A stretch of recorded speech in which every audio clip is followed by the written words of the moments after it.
Fukushima report time. We'll be doing this probably for the rest of our lives for you to try to keep you informed and updated so you can make decisions that could literally mean a shorter life or a longer life. And I mean quite a bit shorter, depending upon what you do.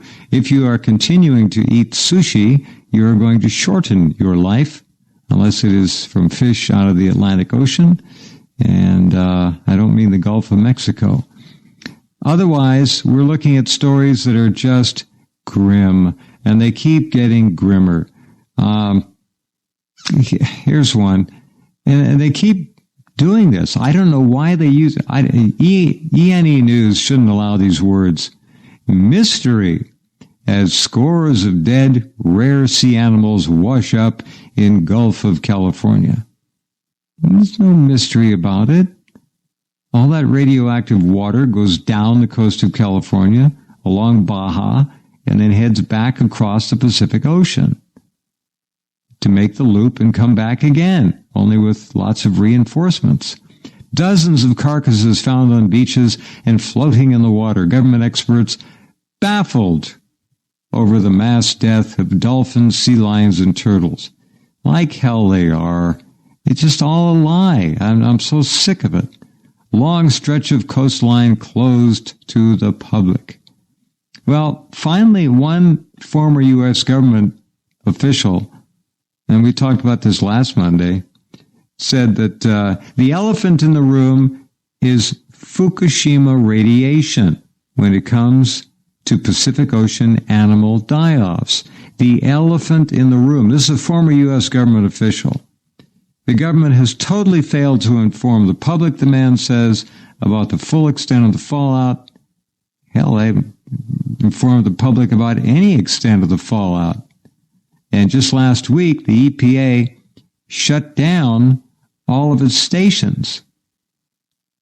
I mean, don't kid yourself. They're still reading. They're doing tests all the time. But we'll talk more about that as well. This mystery, scientists baffled. Dana, it gets to be terribly, in a black sense, laughable. They just lie. They lie and lie and lie. 70 years, the same lies, too. Same lie over and over and over and over and over and over. And they don't know what to do anymore. I think they're all panicking at this stage because they know the lie doesn't work, but they have to say it. That's how they got the job. That's how they keep their job, too, yeah. Yeah. I mean, they got a wicked degrees, they got wicked accolades, and all kinds of, how would you put it, volunteer throughout their university. They volunteer for all these corporations. Mm-hmm. And then they finally get a job, and their job is not to tell the truth what they learned in college, but to lie really smoothly and say those same lies in a different way, but with the exact same meaning and the connotations of the previous lies. And that's what they're doing all the time. They can't help it anymore. It can't last, see? You know, I think you're right. I think they are panicking, and because they've been lying for 5 years practically, coming up on 5, and you just can't keep doing it and expect it to have any clout. It just won't. People are going to get sick of it. They'll hear the same crap, and they'll look around, and they'll see real estate values falling by 50%. And the answer to the question is obvious.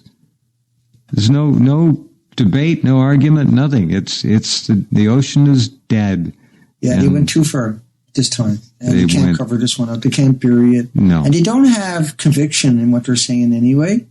And the people that are buying into it are the ones that want to buy into it, that subconsciously, I think every single person out there now is aware of Fukushima. It really feels that way, and that is accelerating now heavily. Mm-hmm. You know, the actual factual. And yet everybody's been lied. Go ahead, Jeff. I'm sorry. We don't see anything in the mainstream media. Nothing. It's taboo. No. It's denoticed. You can't talk about it. So if it's not in the media, you know, for the average person, they're happy with that. They don't want to know. It's a lot of denial, and they'll just keep doing what they're doing. And they're getting pounded in the comment sections. Oh, man. They can't talk about Fukushima without having a herd of people show up. Yeah, and just blast them Good. On Fukushima. And argue and debate, real debates going on. Not like it was a couple of years ago where the PR firms were heavily involved. They still are, but they're getting pounded. And they don't have that will. There's just copy, paste. And you can copy their comments and search it on the internet. And you'll find it been pasted 1,000 times. And that's what they do, right? So they don't have that. They can't argue the nuances, and they can't argue at all. So they don't have any conviction when they're saying it. My take, anyway. Well, I agree with you. I totally agree with you.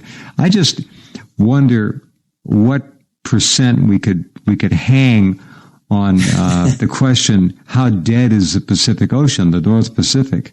80% dead, 50% dead. I think it's way up there. Way up there. It has to be over 90 now. I think so. All the foundations are all gone. Squid are gone, the herring, the anchovies, the sardines, mackerel. These are the most important ones. Okay, you got a chain made of links. Lay it down. Take out every third link, every fourth and fifth link, and keep the other links there. Do you have a chain anymore? No. Yeah, and if you put that chain on your anchor and toss it over the side of the boat, you're going to wash up on the rocks. Yeah, goodbye. There is no anchor. And so that's how I always see it, as the anchor on my boat, and that if I take one chain is weak, then the whole boat can be destroyed instantly. And so you're always constantly checking. Yep. You don't expect it, but you're checking because you're dependent upon each one of those links. And that's what the ocean is. That's what the ecosystem is. And it's not just Fukushima that we learned that from. We know that throughout history, that the whole system, everything plays an important role, including us. We play a major role. Mm-hmm. And now we play a really important role in the sense that we got to struggle for any kind of a future, for any kind of species left on this planet. So whatever can survive in the next few years are the species that is hopefully going to try to carry us into the future. But it won't be from the Pacific Ocean. They're all gone. All the whales will be gone in 2 weeks. Porpoises, the sea lions are all they're all emaciated right now. They're starving to death. Same as the birds. 11 species out of over 300 species that on the Canadian coastline. You would find the same along the American coastline. And the ones that do find along the American coastline. And now, when you find 100,000 birds, Jeff, how big the coast is and the ocean is and the fjords and the inlets. Right. Sure. There's no way you can find. That's only a percent of a percent that they're finding. Mm-hmm. And so 100,000 is, to anybody, is a lot of birds. They're dependent upon the krill and the crustaceans, and they're all gone. And that's why the herring and the anchovies and the sardines and everything else are gone. And these are main foundational blocks for the entire planetary ecosystem, and they're gone. They are gone. They are all gone. That's definitive now. And I still got about 6 weeks of uploading pictures to the nuclearproctologist.org of the coastline of Canada for people. And, at the same time, I'm producing a documentary to tell that story. And it's not normally with 5 or 10 years to make a documentary. We have to get this thing out there and get this conversation happening. We got no time to waste. And it's just it seems like an insurmountable amount of work all day, every day. There's not enough moments in any day for me to get through. It doesn't seem like I accomplish anything, but I don't stop each day. And I do accomplish it at the end of the week when you look back. Okay, well, I got something done that week, but I didn't stop. You have shamed the governments of the world with your work, literally. I think so. I hope so. You have. You've done their work. We saw there was, E&E News. I don't know how long ago it was, maybe 3 or 4 weeks. They had a picture of the North Pacific from, Alaska on down and across. And there was they had an illustration in the blue water of where all the monitoring stations that the government, the EPA and Woods Hole had set up. And it looked just like a picket line. Exactly like a picket line. They're doing everything. They know everything. They won't tell us, though. They'll lie and just watch us die. They don't care. Yeah, Woods Hole. Woods Hole was the company you brought in, the PR firm you brought in to test the dust after 9/11. And they sanctioned it as being perfectly fine. Of course, we know different than that now. Yeah. And Woods Hole was the one they brought in after BP to pacify everybody and tell them Corex was okay. Over 3 million gallons that I know about. Who knows how much is actually out there. And of course, that's what he ran with. Both Jay Cullen and Ken Buesler, the spokespeople for North America, period, are nobody. They're not even nuclear scientists, and they're not a marine biologist or ocean marine chemist. And they're both from Woods Hole. They brought it in to cover up the Fukushima, the endless perpetual thing. An interesting thing about Ken Buesler, if you go back and look at Fukushima when he first showed up on the scene after Fukushima, that first year he tells the same story a lot, where he says, well, since Chernobyl, I've been off doing all this other stuff, and so I'm a little bit rusty. So I just came on board for Fukushima right away when Fukushima happened. But he's just a chemist, isn't he? Right. So in other words, he wasn't actively out there. He had been in Chernobyl 28 years ago, but yet they called him out of the blue and brought him out on purpose, and he had to get up to speed. And for the first year, he was always apologizing that it was taking him a while because he hadn't done nothing since Chernobyl, and he just dropped everything and ran at this. But I mean, we got nuclear scientists coming out of our eardrums in North America, and none of them. And Woods Hole has lots of nuclear scientists. They won't say anything. Yeah, 850 or something scientists, but they never brought out a nuclear scientist. They brought out these chemists, marine chemists, and so they use a numbers game and a word game. Because they don't talk the normal talk, whereas a marine biologist would talk about the species, or a nuclear scientist would talk about the implications, you would hope. And so Ken Buesler and them, they talk about nothing in order to bury it. And so they're willing to take what they're trying to do, they're hoping is going to happen is that all the blowback will go on Ken and Jay. Ken and Buesler, sure.